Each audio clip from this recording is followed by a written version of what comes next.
होती है कुछ जवान लड़कों से जो अपनी मोटरसाइकिल्स पर जंगल में घूम रहे थे। अचानक रास्ते में उन्हें एक पुराना सा ट्रक दिखाई दिया। वो धीरे धीरे ट्रक की ओर बढ़े, मगर वो ये नहीं जानते थे कि इस ट्रक में कितना बड़ा खतरा छुपा हुआ है। ये ट्रक अमेरिका के सबसे खतरनाक राक्षस का था, जिसका नाम है क्रीपर। खैर, लड़के बिना बात के ही पंगे लेने लगे। लूक नाम के एक लड़के ने पत्थर उठाकर ट्रक के शीशे पर दे मारा, लेकिन इस खतरनाक ट्रक में कोई मामूली कांच नहीं था, बल्कि पत्थर तो कांच से लगकर वापस लूक के सर पर आ लगा। वहीं दूसरी ओर कर्क नाम के एक लड़के ने छानबीन करते हुए ट्रक का पिछला दरवाजा खोल दिया और अंदर देखते ही सबकी हालत पतली हो गई। अंदर एक सफेद बैग था, जिससे साफ पता चल रहा था कि उसके अंदर किसी इंसान की लाश है। अब कर्क उसे देखने आगे बढ़ा तो उसे बहुत तेज स्मेल आई, और जैसे ही वो पीछे हटा तो अचानक बहुत तेजी से ट्रक का दरवाजा बंद हो गया। ये देखकर वो सभी बेहद डर गए और तुरंत अपनी मोटरसाइकिल्स पर भाग निकले। तभी अचानक ट्रक के पीछे से तेज धार रफ्तार में एक रस्सी निकली, जिसके सिरे पर नुकीला चाकू लगा हुआ था, और वो सीधा कर्क की टांग में जा लगा। खुशकिस्मती से उसके दोस्तों ने उसका साथ नहीं छोड़ा और उसे अपने कंधों का सहारा देकर खड़ा किया। फिर उन्होंने मदद के लिए किसी को फोन करने की कोशिश की, मगर जंगल में सिग्नल ही नहीं था। उन्होंने अपने हाथों से कर्क की टांग में लगा चाकू निकालने की कोशिश की, मगर वो बहुत ही अंदर तक घुसा हुआ था। लेकिन इससे बुरा तो तब हुआ जब रस्सी अपने आप कर्क को पीछे खींचने लगी। तीनों दोस्तों को समझ नहीं आ रहा था कि वो क्या करें। तब लाल मोटरसाइकिल वाला तो भाग निकला, मगर बाकी दो दोस्त अब भी कर्क के साथ थे। कुछ ही पलों में कर्क पीछे खिंचता हुआ ट्रक तक आ गया था। कर्क बेहद डरा हुआ था और उसने अपने दोस्तों से कहीं से मदद ढूंढने को कहा। जैसे ही एक दोस्त ने फोन बाहर निकाला तो अचानक ऊपर से कुछ आवाज आई और आसमान से एक लाश जमीन पर आ गिरी। इससे पहले वो कुछ कहते या करते, एक विशाल राक्षस अपने पंख फड़फड़ाता हुआ ट्रक की छत पर आ खड़ा हुआ। उसे देखते ही बाकी दो दोस्त भी घबराकर भाग पड़े। इधर क्रीपर जमीन पर आया और ट्रक का पिछला दरवाजा खोला। फिर उसने अपना हाथ उठाया तो अचानक एक भाला उसके हाथ में आ गया। क्रीपर ने भाग रहे लड़कों पर निशाना साधा और एक ही निशाने में भाला दोनों के शरीर के आर पार हो गया। कुछ देर दर्द में करहाने के बाद उनकी मौत हो गई। इसके बाद क्रीपर ने अपना भाला निकालकर वापस ट्रक में रखा और अपने अगले शिकार को ढूंढने की तैयारी करने लगा। पर तभी अचानक उसे तेज सुगंध आई, जिससे वो समझ गया कि आसपास कोई और इंसान भी है। ये कर्क का चौथा दोस्त था जो पहले ही भाग निकला था। क्रीपर ने अपनी सूंघने की शक्ति से उसका पता लगाकर उसे भी मार गिराया। फिर हमें पता चलता है कि ये क्रीपर हर 23 साल बाद जागता है और पूरे 23 दिन के लिए वहशी दरिंदा बनकर इंसानों का शिकार करता है। खैर, इसके थोड़ी देर बाद पुलिस को क्रीपर का ट्रक मिला तो उन्होंने पीछे का दरवाजा खोला, जहां उन्हें कई सारी लाशें मिली। इस खटारा ट्रक में न जाने कितनों की गली सड़ी लाशें और कंकाल पड़े थे, जिन्हें देखकर ऑफिसर्स का खून सूख गया। फिर एक ऑफिसर ने और छानबीन के लिए अंदर हाथ डाला और अचानक वही शिकंजा तेजी से आ गिरा, जिससे ऑफिसर की बाजू कट गई। किसी ने भी ये नहीं सोचा था कि इस पुराने ट्रक में इतने जाल छुपे होंगे। इस शिकंजे की वजह से अब वो लाशों को भी बाहर नहीं निकाल सकते थे, और ये सब देखकर शेरिफ डेविड काफी निराश था। उसी समय और पुलिस की गाड़ियां वहां आई और तब हमें पता चला कि सरकार ने इस क्रीपर को पकड़ने के लिए एक खास स्क्वाड बनाया था और इस टीम का लीडर था कैप्टन डैन। इधर डैन और डेविड केस के बारे में बातचीत कर रहे थे और उधर बाकी ऑफिसर्स ट्रक का दरवाजा खोलने में लगे थे। तभी अचानक ट्रक से चाकू वाली रस्सी ने तेजी से हमला किया, जिससे डैन मरते मरते बचा। इस खौफनाक मंजर को देखकर सब काफी डर गए और अब किसी की भी उस ट्रक के पास जाने की हिम्मत नहीं हो रही थी। फिर थोड़ी देर बाद डेविड ने डैन को अकेले में ले जाकर बताया कि क्रीपर ने अब तक 3 ऑफिसर्स और कई आम लोगों की जान ले ली है। तभी कुछ ऑफिसर्स ने उन्हें खबर दी कि क्रीपर के ट्रक को टो कर लिया गया है। ये सुनकर डैन गुस्से से भर गया, क्योंकि वो जानता था कि क्रीपर अपने ट्रक को किसी भी हालत में वापस हासिल करके रहेगा। इसका मतलब ये था कि टो ट्रक ड्राइवर की जान खतरे में थी। उन्होंने तुरंत ऑफिसर डेना और टो ट्रक ड्राइवर फ्रैंक से बात की, पर तब तक क्रीपर अपनी कुल्हाड़ी लेकर ट्रक के पास आ पहुंचा था। उसने एक ही बार में जंजीरें तोड़ डाली तो फ्रैंक ने अचानक अपना ट्रक रोका।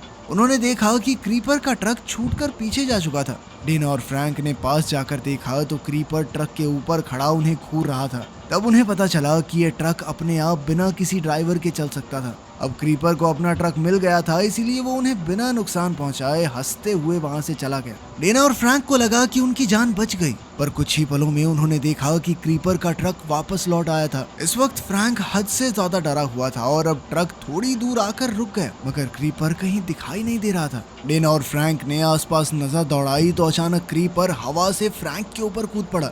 डेना ने तुरंत उस पर अपनी बंदूक तान दी, पर क्रीपर ने उसे देखकर इशारा किया, जिससे वो समझ गई कि इस बंदूक से क्रीपर का कुछ नहीं बिगड़ने वाला। अब क्रीपर उसकी आंखों के सामने से फ्रैंक को उड़ाकर ले गया और वो बेचारी चुपचाप खड़े रहने के अलावा कुछ नहीं कर सकी। जल्द ही डैन और डेविड वहां पहुंचे तो उन्होंने देखा कि डेना ड्राइवर सीट में दुबक कर बैठी थी। इसके बाद अगली सुबह हम देखते हैं कि एक कौवा एक घर के दरवाजे पर आ बैठा था और फिर एक बूढ़ी औरत घर से बाहर निकली और पेड़ को देखने लगी। तब एक इंसान ने उसे हाथ के इशारे से बुलाया। इस औरत का नाम गेलन था और वो इस इंसान को देखकर काफी दुखी थी। असल में ये कोई इंसान नहीं बल्कि उसके मर चुके बेटे केनी की आत्मा थी। असल में आज से 23 साल पहले जब क्रीपर आया था तो केनी ने क्रीपर को एक आदमी को अगवा करते देख लिया था। केनी तुरंत अपनी गाड़ी से बाहर आकर उसे ढूंढने लगा तो अचानक आसमान से एक कटा हुआ हाथ उसके सामने आ गिरा। ये किसी और का नहीं बल्कि क्रीपर का ही हाथ था और वो कटने के बाद भी हिल डुल रहा था। अब केनी ने उसे उठाया और अपने साथ घर ले आया और घर के सामने वाले पेड़ के नीचे उस हाथ को दफना दिया। अब 23 साल बाद क्रीपर फिर से लौटा था और केनी ये जानता था कि वो अपना कटा हुआ हाथ लेने जरूर आएगा। केनी की आत्मा ने अपनी माँ को उसकी भतीजी एडिसन के साथ शहर छोड़ देने को कहा, नहीं तो वो क्रीपर का अगला शिकार होंगे। खैर अगले दिन एडिसन अपने घोड़े के लिए चारा लेने दुकान पर गई, मगर उनका पहले ही काफी उधार बाकी था, इसलिए दुकानदार ने उसे चारा देने से इनकार कर दिया। अब एडिसन निराश होकर घर वापस जाने लगी तो दुकानदार के बेटे बडी को उस पर तरस आ गया। बडी काफी समय पहले से एडिसन को पसंद करता था, इसलिए उसने खुद ही एडिसन की मदद करने का फैसला किया। वो अपने पिता की मंजूरी के बिना ही एडिसन के घोड़े के लिए काफी सारा चारा ले आया। ये देखकर एडिसन थोड़ी शर्मिंदा हुई पर उसने चारा ले लिया। उसने बडी से वादा किया कि वो जल्द ही उसके सारे पैसे लौटा देगी। इसके बाद बडी एडिसन के साथ तबेले में चारा रखवाने गया। रास्ते में एक खेत में उन्होंने कई घोड़ों को डर के मारे भागता देखा। तब बडी ने बाहर निकल कर देखा कि खेत का मालिक काफी घबराया हुआ था। मजदूर एक टैंक के नीचे छुपे हुए थे। ऐसा लग रहा था मानो उन्होंने कोई खौफनाक मंजर देख लिया हो। फिर खेत के मालिक ने बडी को तुरंत पुलिस को फोन करने को कहा। अब बडी अपनी गाड़ी में जाकर पुलिस को फोन करने ही वाला था कि अचानक एक खून से सना आदमी उनकी खिड़की पर आ गया, जिससे वो दोनों चिल्ला पड़े। इससे पहले कि वो इस सदमे से बाहर आते, एक और काला साया उनके सर पर मंडराने लगा। ये कोई और नहीं बल्कि क्रीपर था, जो टैंक के नीचे छुपे मजदूरों को पकड़ने आया था। जब बडी और एडिसन ने टैंक के पलटने की आवाज सुनी तो वो समझ गया कि क्रीपर उनके पीछे ही मौजूद है। उन्होंने देखा कि क्रीपर ने मजदूरों को छोड़ दिया। जब एडिसन और बनी ने फिर से वहां देखा तो क्रीपर गायब हो चुका था। बडी ने तुरंत ट्रक स्टार्ट करके वहां से निकलने की सोची, मगर ट्रक तो स्टार्ट ही नहीं हो रहा था। तभी अचानक क्रीपर उनके सामने आ गया और अपनी आंखें बंद करके अपने आसपास मौजूद डर के भाव को महसूस करने लगा। क्रीपर को बडी से ज्यादा एलिसन में दिलचस्पी थी। वो अचानक उड़कर एडिसन की तरफ आ गया और अपनी उंगली से खिड़की का खून साफ करने लगा। फिर वो एडिसन के शरीर की सुगंध ले रहा था और जल्द ही वो समझ गया कि एडिसन ही उसका असली शिकार है। वो खुशी में चिल्ला उठा, जिससे खिड़की का कांच तक चकनाचूर हो गया। फिर उसने एक ही बार में खिड़की तोड़कर ट्रक को गिरा दिया और एडिसन को दबोच लिया। जब तक बडी को एहसास हुआ कि ये सब क्या हो रहा है, तब तक तो क्रीपर एडिसन को लेकर उड़ गया था। फिर हम देखते हैं कि क्रीपर ने एडिसन को मारा नहीं, बल्कि उसे अपने ट्रक के पिछले हिस्से में फेंक दिया और खुद अगले शिकार पर निकल गया। तब वहाँ एडिसन की नजर कर्क पर पड़ी। ये वही लड़का था जो शुरुआत में ट्रक के चाकू से जख्मी हो गया था। वो दोनों एक छोटे से टाउन से थे, इसीलिए उन्होंने एक दूसरे को पहचान लिया। फिर उन्होंने क्रीपर के वापस लौटने से पहले ही भाग निकलने का प्लान बनाया। कर्क जानता था कि पिछले दरवाजे पर तो जाल बिछा हुआ है, इसीलिए उसने आगे के दरवाजे से निकलने का सोचा। मगर वो ये नहीं जानता था कि आगे की सीट पर भी ऐसा ही खतरा मंडरा रहा था। जैसे ही कर्क ने हैंडल को छुआ तो साइड से तेज रफ्तार में एक भाला निकला, जो सीधा कर्क के सर के आर पार हो गया। ये देखकर सूख गया और वो वहीं जमी रह गई। वहीं दूसरी ओर खेत में गेलन अब भी यही पता लगाने की कोशिश कर रही थी कि 23 साल पहले उसके बेटे के साथ क्या हुआ था।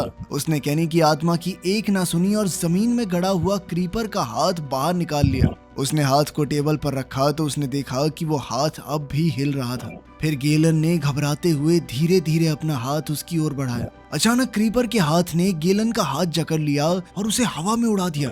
गेलन की आंखें सफेद पड़ गई और उसका शरीर अजीबोगरीब तरह से मुड़ने लगा। उसी दौरान डैन और डेविड अपनी टीम के साथ मिलकर क्रीपर को पकड़ने की तैयारी कर रहे थे। तभी टीम मेंबर माइकल अपने मॉडिफाइड ट्रक पर वहां आया। उसने एक जबरदस्त बंदूक रखी हुई थी जो 1 मिनट में 6000 राउंड्स फायर कर सकती थी। माइकल को पूरा यकीन था कि इस हथियार से वो क्रीपर का खात्मा कर सकेंगे। खैर टीम के इकट्ठा होते ही उन्होंने क्रीपर की तलाश शुरू कर दी। उधर गेलन को जब होश आया तो उसने डैन और डेविड को फोन करके अपने यहाँ बुलाया। असल में गेलन ने क्रीपर के हाथ को छुआ तो उसे क्रीपर की असली कहानी दिख गई थी। वो समझ गई थी कि ये क्रीपर कौन है और ये इस रूप में कैसे आया, मगर गेलन ने कहा कि वो ये सच डैन और डेविड को नहीं बता सकते और उन्होंने भी गेलन पर ज्यादा दबाव नहीं डाला। अब डैन खुद क्रीपर का राज जानना चाहता था, इसलिए उसने क्रीपर का हाथ छूने का फैसला किया।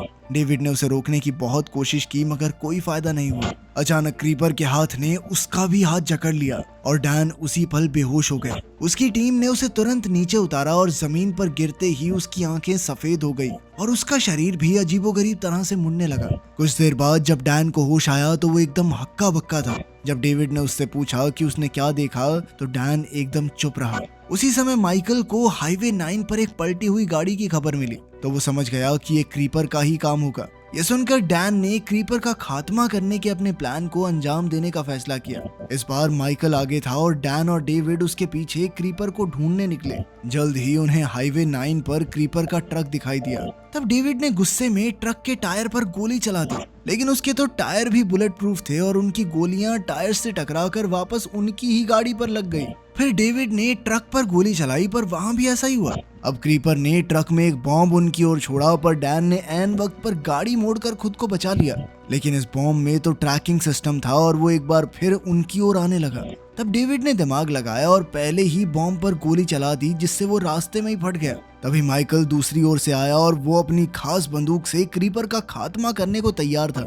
ये देखकर डैन घबरा गया और उसने तुरंत माइकल को रेडियो पर कहा कि वो गोलियां ना चलाए क्योंकि ये गोलियां ट्रक से टकराकर वापस उन्हें ही लगेंगी। लेकिन माइकल को डैन की आवाज सुनाई नहीं दी और उसने अपनी बंदूक से हमला बोल दिया। जिसका डर था वही हुआ और सारी गोलियां टकराकर उन्हें ही आ लगी और माइकल और उसके ड्राइवर की मौके पर ही मौत हो गई। इसके बाद डैन और डेविड की ओर एक और बॉम्ब आया और इस बार वो बच न सके। धमाके में उनकी गाड़ी पलट गई पर खुशकिस्मती से उनकी जान बच गई। जल्द ही क्रीपर अपना ट्रक लेकर वहां आ गया और लगातार हॉर्न बजाकर उन्हें चिढ़ाने लगा। अब डेविड अपनी राइफल लेकर बाहर निकला और क्रीपर के साथ आखिरी मुकाबला करने को तैयार हो गया। डैन भी उसके पीछे आया और उसने डेविड को शांत रहने को कहा क्योंकि अगर क्रीपर को उसके डर की भनक लग गई तो आज उसका बचना नामुमकिन है। तभी डैन की नजर माइकल के ट्रक पर पड़ी तो उसने खुद जाकर वो खास बंदूक चालू करने का फैसला किया।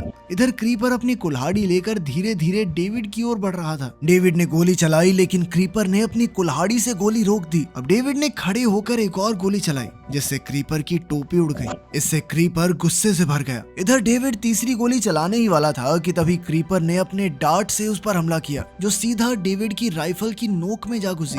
अब डेविड के पास अपने बचाव के लिए सिर्फ एक हैंडगन बची थी। क्रीपर अपने जोरदार वार से डेविड का काम तमाम करने ही वाला था कि ऐन वक्त पर डैन ने उस खास बंदूक को संभालते हुए क्रीपर को ललकारा। इससे क्रीपर का ध्यान तो भटक गया लेकिन अब बंदूक जाम हो चुकी थी। क्रीपर अब अपनी कुल्हाड़ी के साथ डैन पर टूट पड़ा। उसने अपने पंख फड़फड़ाए और हवा में उड़ गया। उसी पल डैन को ये लग रहा था कि भाई अब तो नहीं बचने वाला, लेकिन उस मुसीबत भरी घड़ी में डैन ने अपनी पूरी ताकत लगाकर गन को ठीक करके उड़ते हुए क्रीपर पर निशाना लगा दिया।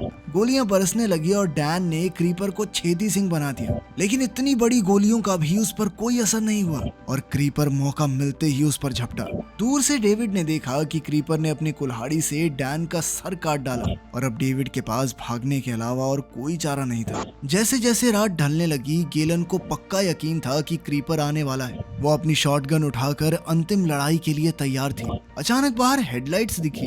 गेलन को लगा कि वो क्रीपर ही है, लेकिन दरवाजा खोलने पर उसे बडी मिला जिसने बताया कि उसकी पोती एडिसन को क्रीपर ले गया। इधर ट्रक के कार्गो एरिया में फंसी एडिसन ने अचानक बाहर शोर सुना और वो जल्दी से एक सफेद चादर के नीचे छुप गई और मरने का नाटक करने लगी, लेकिन क्रीपर ने आते ही चादर हटा दी और एडिसन को पकड़ लिया। अब वो उसे खाने की तैयारी कर रहा था, लेकिन जैसे ही क्रीपर चाकू लेने के लिए मुड़ा, एडिसन मौका मिलते ही पीछे हटकर छुप गई। जैसे ही क्रीपर ने एडिसन को फिर से पकड़ा, उसने बड़ी चतुराई से पैसेंजर सीट पर लगे ट्रैप को एक्टिवेट कर दिया, जिससे एक भाला क्रीपर के सर में घुस गया। क्रीपर ने भयानक चीख मारी क्योंकि इस हमले में उसकी एक आंख तक निकल गई थी। मौका देखकर एडिसन ने खुद को छुड़ाया और ट्रैप से बचते हुए ट्रक से बाहर कूद गई।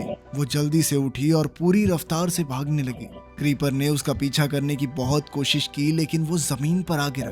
पता चला कि डैन ने अपनी बंदूक से उसके एक पंख को उड़ा दिया था, लेकिन उठते ही क्रीपर ने भाग रही एडिसन की तरफ एक डार्ट फेंका, लेकिन वो एक पत्थर से टकरा कर गिर गई, जिस वजह से वो डार्ट उससे कुछ इंचेस से चूक गया।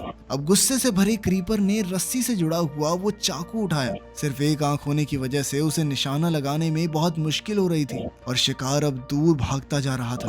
क्रीपर ने अपनी पूरी ताकत से चाकू फेंका लेकिन वो चूक गया। निशाना एडिसन की जैकेट पर पड़ा, जिससे वो जमीन पर गिर गई। क्रीपर ने अपनी कुल्हाड़ी उठाई और उसकी तरफ दौड़ने लगा। जैसे ही वो एडिसन को पकड़ने वाला था, सामने से आ रहे एक ट्रक ने क्रीपर को टक्कर मार कर उसकी जान बचाई। एडिसन उठी और बिना पीछे देखे भाग निकली। लोगों को डरा डरा कर उनकी जान लेने वाला क्रीपर पहली बार खुद को बेचारा महसूस कर रहा था। उसने अपना गुस्सा ट्रक ड्राइवर पर निकाला और उसे मार कर अपनी चोटें ठीक की। क्रीपर फिर एडिसन के घर अपना कटा हुआ हाथ लेने गया। उसे हाथ जमीन पर मिला जिसे गेलन ने एक चिढ़ाने वाले मैसेज के साथ छोड़ा था। उस पर लिखा था कि मैं जानती हूँ तुम क्या हो। ये पढ़कर क्रीपर को इतना गुस्सा आया कि उसने हाथ को चूर चूर कर दिया। उसके पास इंसानों का शिकार करने के लिए सिर्फ 23 ही दिन का समय था और अब बहुत जल्द उसे 23 साल की नींद के लिए जाना होगा। तो उसने अभी के लिए एडिसन को छोड़कर किसी बड़े टारगेट पर ध्यान देने का फैसला किया। इसी बीच बड़ी मुश्किलों से बची एडिसन को बडी और उसकी दादी मिल गई। आखिर में बडी और एडिसन ने एक दूसरे को गले लगाकर अपने प्यार का इजहार किया। ये अजीबोगरीब डरावनी मूवी कैसी लगी कमेंट्स में जरूर बताना।